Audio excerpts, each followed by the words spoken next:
Hey guys, welcome back to RIPP Garage. Today, top 10 frequently asked questions.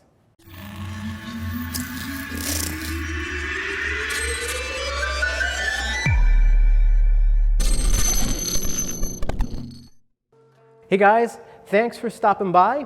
Today what we're going to do, we're going to change the format up a little bit. Yes, there's a Jeep JK behind me. Yes, it's on the dyno, and yes, it is strapped down, but we're not going to make any noise with that today. What we're going to do is we're going to cover some of the frequently asked questions that most of you guys with 3.6 liter Pentastar's have. We get these questions on a day basis. We basically can recite them, in our sleep. So we'd like to go over and make a quick video about them. So the top 10 questions are pretty straightforward. They're generally around whether or not there's longevity issues, mileage issues, fuel consumption issues. So let's just jump right into it. I got a list here in front of me as some cheat notes. So, okay, number one is, what is self-contained? Well, self-contained pertains to the supercharger itself. This is manufactured by Vortex Superchargers out in California. It's a V3 compressor with SI trim. Now, self-contained means the supercharger itself is self-contained and it doesn't cross-contaminate any lubrication from the engine. So it means it doesn't need any engine oil to lubricate the gears. So it's self-contained. That means there's a maintenance. And that's pretty straightforward. You can only use Vortex oil. It's 4 ounces. It takes 1 bottle. Goes right here in on the top. The instructions are usually pretty clear on this one. There's a vent and there's a dipstick. You essentially just drain it out of the drain tube, fill it up, check the dipstick, and you're good to go. All right. Number two. Number two is, how much horsepower and torque will I gain? Well, that's pretty easy. Generally speaking, we add an easy 130 horsepower to the rear wheel. And that sort of follows up into what is rear wheel horsepower versus horsepower. We cover this all the time in nearly every single one of our videos. And I've said it time and time again. The manufacturer advertises a number that is at the crank, which means the engine measured at the engine by itself. We are demonstrating a horsepower number at the rear wheel. So generally speaking, we are adding an additional 130 to 140 horsepower at the rear wheel. This is on the 3.6 liter Pentastar V6, available from 2011 to 2017. Okay, warranty, number 3. How will this affect my warranty? Now, in the Jeep world, we are vastly known at the dealerships, not for warranty problems, but basically reliability. We don't have an issue with engine failure or transmission failure with over 7,000 kits sold worldwide. Warranty is not up to RIPP. We cannot guarantee anything with warranty. Warranty is up to the dealer and up to the manufacturer. It pertains within this little box, in this little fence, in this little world of the dealer and what you're looking to warranty. If you're going to the dealer to fix a wiper motor that doesn't work, I don't think that the supercharger will affect that.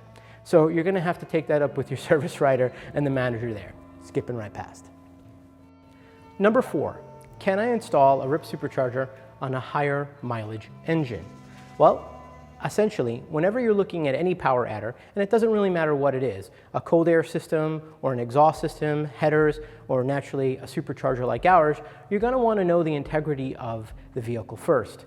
We always recommend, both over the phone and via email, to go over the engine, perhaps go over the coolant system, do any water pumps, do any ignition components, wires, coils, spark plugs that may or may not come with the supercharger. You want to make sure the coolant system is up to snuff. So if you have a 100,000 mile motor and you haven't changed any of the coolant hoses, you want to go over that. You want to check the integrity of the transmission and its fluids. You want to check the integrity of the rear if you haven't gone through it. Make sure that's cool. Any motor mounts, trans mounts, things that might be worn. Finally, if you want to check the mechanical engine, the best way to do it, the mechanics of the engine, the best way to do it is do a compression test. Essentially, you'd have to have a meter that you'd put into the engine and you check whether or not the engine is balanced, and that will give you a window as to whether or not you should supercharge this engine. Now, that aside, RIPP has been ridiculously successful at putting superchargers on engines that even have 100,000 miles. Now, those of you who bag on the 3.8 liters say, oh, well, it's a minivan engine. It is gone. People have gone over 150,000 miles boosted with a RIPP Supercharger on their JKs. So they do hold together. They are tough little engines, and they've proven that they were worth going into a JK as a Jeep component. So as far as that goes, we can have an argument about 4.0s, and oof, that's a tangent I don't want to take right now in this video. But the 3.8 has done a fantastic job of being reliable, even at the 230 horsepower we put down on 30s. Number 5. Is it easy to install? Well, that really depends on your skill set. Yes, we at RIPP Superchargers are kind of minimalists. We don't like to impact the engine too much. What that means is we use the exact amount of components to get the job done. It's not an over-engineered component and it's not an under-engineered component. It installs in holes that are already on the engine. You don't have to drill or tap or weld or just, reconfigure things under your engine bay. We make it so that it fits within the components and within the confounds of the engine itself. The pipes sneak around the radiator very easily. There's very little cutting. It's just some rubber that needs to be cut on a JK. On the cars, for example, it's just some trimming of some plastic that needs to be done. It's nothing major. If you needed to remove the supercharger, it was almost as though it wasn't there. As a matter of fact, you'd have to be very familiar with the RIPP Supercharger to know where it is that we left an imprint, and it's very, very seldom that you'll see that. Now, for example, things like the injectors need to be done properly, right? If you're taking injectors out of a vehicle, you need to know how to put them in because that's a fail point. You just start snuffing them in there and you become a vacuum leak over there or a fuel leak. That's a pretty bad thing to happen. You need to know how to bleed your engine because you're taking coolant out of the engine. So you need to be able to bleed the engine properly. You need to know how to gap a spark plug and put it in there. Generally speaking, our instructions are very, very strong. They've got years of scrutiny through them. We've pretty much been able to handle any type of question right in the instructions with a note or a little fail-safe in there saying, hey, pay attention to this. And it's a color instruction manual and things are outlined in red and green and they make you understand that you need to pay attention to that one thing. Very seldomly do we have an issue with our instructions. Number 6. What else do I need for this install? What do I have to purchase to support your supercharger, RIPP? Well, generally speaking, we say nothing, because we engineer these components to work directly on the engine as it is stock. We're not asking a client to change a piston, we're not asking them to pin down the heads, we're not asking them to put a header in, we're not asking them to change a fuel pump. We're working within the confounds of the engine, the components that were supplied from the manufacturer. Why? Because they're reliable. Period. They've proven themselves for 200,000 miles now with clients who have driven vehicles through the desert. In Alaska, in the colder northern part of Canada, cross-country towing, things of that nature. The components are designed to go very, very far from the manufacturer, and RIPP is designed to just sort of complement that with a little bit more power. It's one of the main reasons why we go with a centrifugal type supercharger. It has a minimal impact on the way the engine makes power. So in terms of supporting mods, yes, there's complementary exhaust systems, cat back, there are complementary ignition systems. A lot of that stuff I have here, for example. We make spark plug wires for the 3.8 liter, we make new coil packs for the 3.6 liter, we sell tune-up packages on our website that have spark plugs and belts and filters and all sorts of things so that you can sort of safely install this, and they're sort of like an upsell product. You pick the supercharger and then you have another component that you can get that helps you get a tune-up as well. Nothing is needed major, but we do have supporting mods, okay? Number 7, this one's for our Jeep Wrangler guys because we sell a lot of Wrangler product. It's, do I have to re-gear my JK? Well, this is a tough question because it has to do with what size tire you have. We field a lot of calls from clients who have just building their JK or have built their JK, their Wrangler, okay, and they've put a 37 or a 35 or a 40. Generally, when you're reaching up to a 40, you know you have to re-gear. But a guy with a 35 and a 37 always has this question. If you have a JK and it's on 37s and you have stock 321 gearing, you're going to break it. The transmission's going to blow. That's the end of the story. This is a drivetrain mod. You have to know that you have to match your gearing to the size tire you have. You have a lot of rotational mass, you've changed the circumference of the tire, and there's an enormous amount of load, and the transmission needs to have that. It's as though if you don't change your gear, it's like you're towing a boat all the time. So before you buy the RIPP Supercharger, to fix that, you should look at re-gearing. Now, what gear you need to go with is, again, one of those tangents I don't want to take in this video. You could have this could go on forever, but generally speaking, you want to go up a few points on the gear so as to match it, and there's plenty of information on the internet. You can call guys like Nitro Gear or Yukon Gear, and they'll explain it to you and say, hey, these are the things that you need to do with this size tire with the type of driving you do. So you should do that. This is a big one. Number 8, how will this affect my miles per gallon? Will I use more gas if I use the RIPP Supercharger? Now, there's two sides to this. If you're flooring a RIPP Supercharger with an additional 130 to 140 more horsepower, you will use more gas. You need more gas to make more fire, and you need more fire to make more power, and so that comes from the fuel and the air. Okay. However, on a day-to-day basis, okay, you're driving down the road, and this compressor is just freewheeling itself like this, so just right down the road, and it's delivering an enormous amount of air. Even at this very slow RPM, you can feel air coming out of here. This is air that your engine does not have to suck in a downstroke. So normally the engine has to create this vacuum, suck the air in through the throttle body, the air filter, all that energy that gets lost. However, if this is spinning at 1500 or 2000 RPM, it's delivering air freely to the front of the engine, and you're freeing up an enormous amount of energy, even if there's no boost there. Also, at very low RPMs like 2000 or 2500, you're delivering 1 pound of pressure on top of the piston. So normally the engine would only have the explosion of the gas there naturally in the combustion cycle, but now you've got 1 pound of pressure pushing that down. You're using less fuel because you're also using pressure. So generally speaking, you gain 1 to 4 more miles per gallon. If there's mega milers out there who have our supercharger on the vehicle, they've gotten even more. They've been able to go, as far as 8 miles per gallon. We cannot endorse that. I cannot say that you're going to gain 8 miles per gallon. That's impossible for me to say. I could barely say 1 to 4. However, there's plenty of supporting information out there. If you do the search on forums, if you do the search on users, they will tell you that they've gained it. Okay? Now the other side of this is the fact that we use a Vortec V3 supercharger. It is ridiculously efficient. It is very easy. It only takes 2 fingers for me to spin this. No other compressor on the market can do that, period. None whatsoever. You have to put your hand into it. When you have positive displacement compressors, they could take up to 60 horsepower to spin. This takes 14, end of story. That's what it takes. To deliver all that horsepower to you, it's only taken 14 horsepower from you. So all the arguments about turbos and all the arguments about superchargers, that's all it takes to spin this at the levels we're spinning at and at the gains that we got. So yes, you'll gain some MPG, generally speaking 1 to 4, but you could see more. So we're up to number 9, and number 9 is a pretty easy one. I have some products here to demonstrate.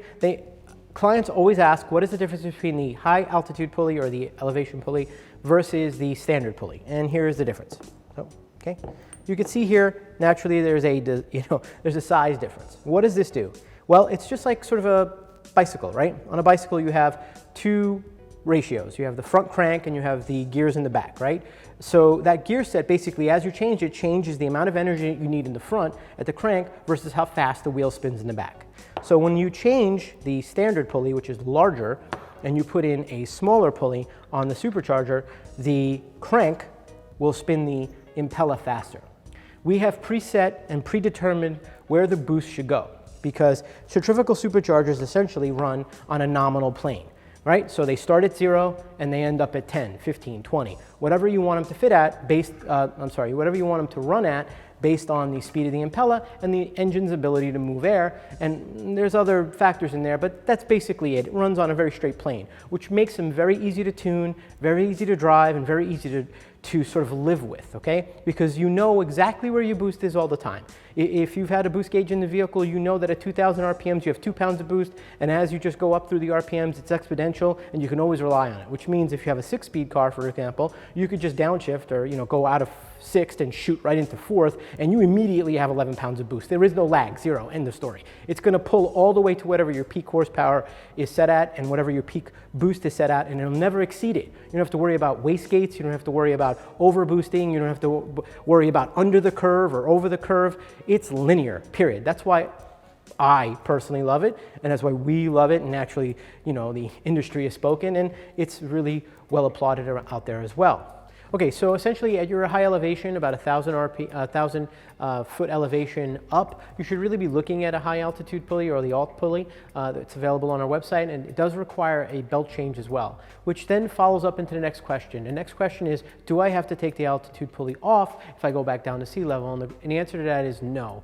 The reason you don't have to do that is because the tuning is smart enough to adapt to the blower speed, and the pulley naturally the pulley will deliver more boost. So we're following that through the sensory of the vehicle, and we'll back off the timing and add the fuel as needed. So what does that mean when you're down at sea level? Well, it basically means more boost. So if you're dialed in for the high elevation and you decide to drive back down to the beach, you don't have to take anything out of the vehicle. You can leave the high altitude pulley, and then naturally as you go back up, you'll be able to take advantage of the impeller speed as well. So no problem there. High elevation, get the pulley. no high elevation, stay with the standard, you should be good.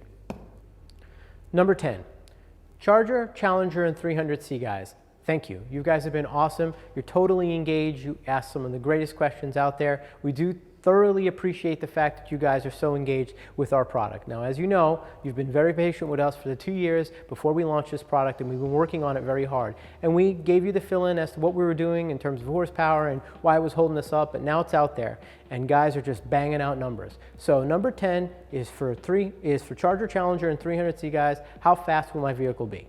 Well, there's a couple of factors here. If you have a 262 final drive ratio car that's in the rear in the pumpkin, your vehicle will be slower than the 306 cars, right? The 306 cars will accelerate a lot faster, okay, and will do the quarter mile a lot faster as well.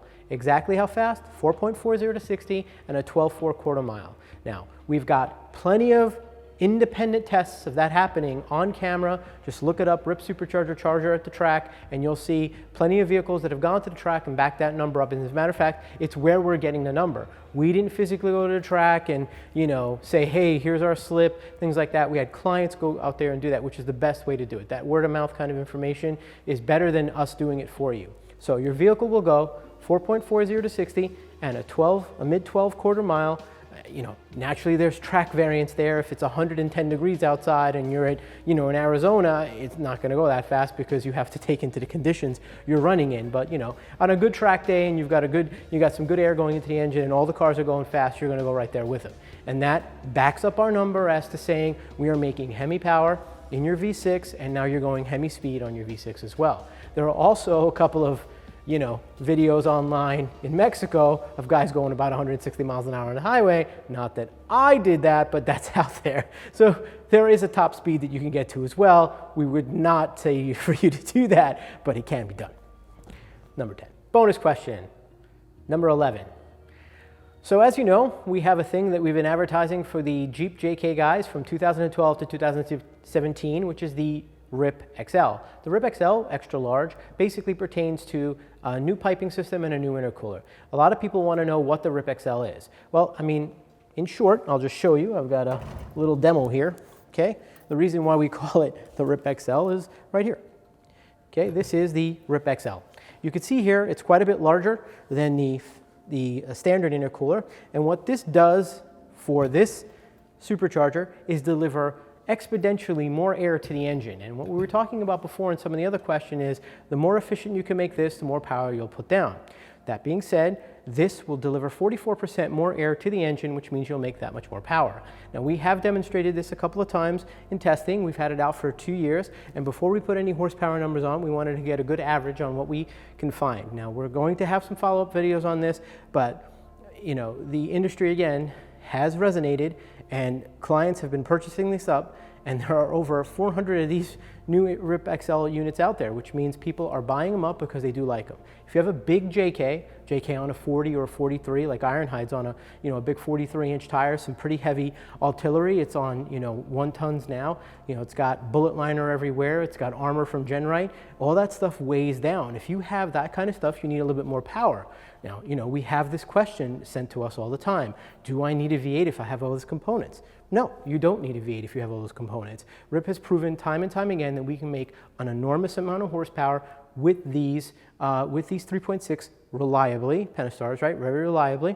And so if you follow sort of the story of RIPP, right, we start with this nice small intercooler, which is conservative, and then as we move into the cars, we start banging out this crazy horsepower, right, 470 horsepower, 460 horsepower, 360 pounds of torque, 0 to 60, 4.4, all those quarter mile times. Well, you need more efficiency in the intercooler to make those powers, because as you start speeding up the compressor and delivering more air from the compressor, the supercharger, to the engine, you start to have to overheat this thing, and it can't actually cool it off. So the RIPP XL will allow you to run more boost for a longer period of time. Now, those of you in the deserts, so we have a lot of clients in hot climates, very hot, a lot of clients in hot climates in Oman and Dubai who you know, like to jump through the sand dunes. We've got Arizona, New Mexico, and we've also got Southern California. You guys like to play at Pismo and, you know, all those hot areas as well. This will also help as well. This will keep the air more efficient as you're crawling and, you know, banging through the gears on the sand dunes. So the RIPP XL is essentially a larger intercooler which will cool more air and deliver more air to the engine, make more power more efficiently. so it's mo better. Okay, so we covered a lot of ground today and it was really fun to do it. I mean, those frequently asked questions are things that are commonly asked. If there's something that I may have missed or something that you want a question to, please go into the comments, hit them in there. We'll love to engage in that. Maybe we'll make another video about it, but I think we covered most of it. Smash that subscribe button, smash that like button. Check us out on www.ripmods.com. Check us out on Facebook, Instagram. We're there. We're engaged. Thanks for watching.